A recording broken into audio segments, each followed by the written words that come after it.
శ్రీ సుమ ఛానల్కి తిరిగి స్వాగతం అండి. శుభోదయం. ఇవి దొండకాయలండి. ఈ దొండకాయల్ని ఇలా కట్ చేసి కొంచెం నూనె వేసి పెనంలో ఉప్పు, పసుపు, మిరప్పొడి వేసానండి. ఇవి కొంచెం సగానికి మగ్గినంత వరకు ఇలా కొంచెం మూత పెట్టేసుకొని సగం మగ్గినంత వరకు వెయిట్ చేద్దామండి. ఇవి సగం మగ్గిపోయినాయండి.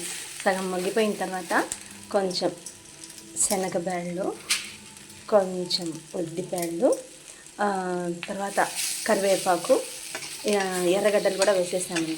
ఎర్రగడ్డలు కూడా వేసేసాను. ఇవి కూడా కొంచెం మగ్గిన తర్వాత పప్పుల పొడి వేసి దింపేసుకోవడమేనండి.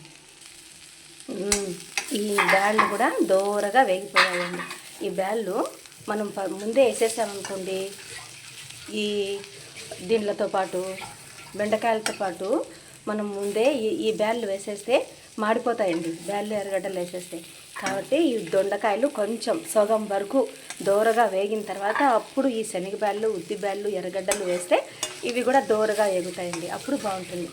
ఇప్పుడు పూర్తిగా వేగిపోయింది కదండి, అంత బాగా సరిపోయింది. ఇప్పుడు పప్పుల పొడి, కడప పప్పుల పొడి, పప్పులు, మిరప్పొడి, తెల్లగడ్డ కొంచెం వేసుకునే వాళ్ళు ఒక్కరవ కొబ్బరి వేసుకుంటారండి. అదే పప్పుల పొడి.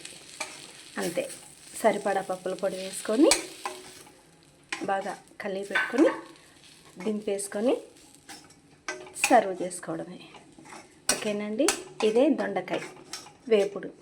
దొండకాయలు బాగా తరిగి సగం వరకు మగ్గేంత వరకు నూనెలో మగ్గించి ఉప్పు, కారం, పసుపు వేసి సగం మగ్గిన తర్వాత ఎర్రగడ్డలు, దాని శనగబ్యాళ్ళు, ఉద్దిబ్యాళ్ళు, ఎర్రగడ్డలు వేసి ఆ తర్వాత అవి కూడా బాగా మగ్గిన తర్వాత అప్పుడు లాస్ట్లో పప్పుల పొడి వేసి ఇలా చేసుకొని దింపేసుకోవడమే. ఓకేనండి. బాయ్.